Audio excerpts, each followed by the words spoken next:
The impacts of climate change are adverse on all Pacific communities, including the communities located in the highlands of Papua New Guinea.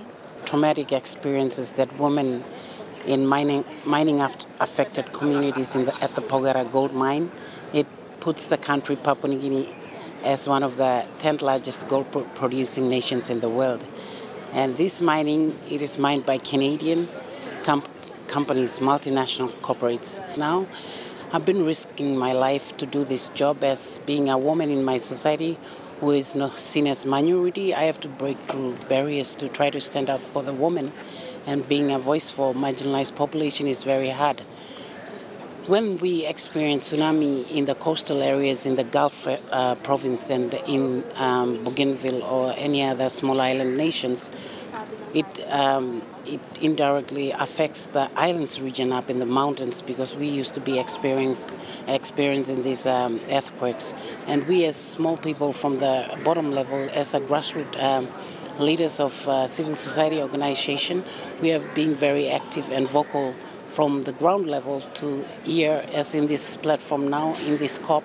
We are trying to get the attention of the international NGOs and international institutions to try to look at the way we are looking at problems back at home, because we are experts to our own problems, and we need to speak up and speak out so that we can be proactive in creating solutions to fight climate change impacts on our lives from a bottom-up level. Food security back at home is at high risk, and people are drifting from local areas to the urban centers, and they are overpopulating the town centers, leaving the old people behind, and it's causing a lot of problems to the old people.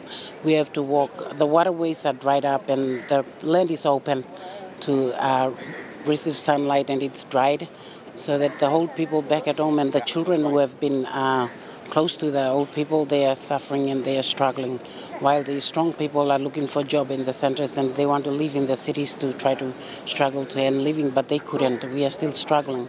And that is one big problem with water and with food, that we used to use the land to farm, but now people are walking away to try to live in the urban centers. When we get ourselves educated in the classroom, and we have this failure system, and when we fail our education, we don't go back to tend our land. We don't go back to cultivate our land to try to use these agricultural programs that have been practiced by our ancestral descendants from the past.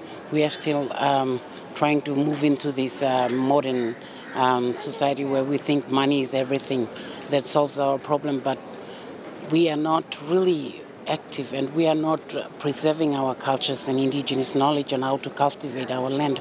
We have to stand up firm, and we have to try to implement a culturally appropriate mechanism systems to try to hold back our people at home, so that we can practice our ancestral knowledge of how to cultivate our land through a culturally appropriate mechanism.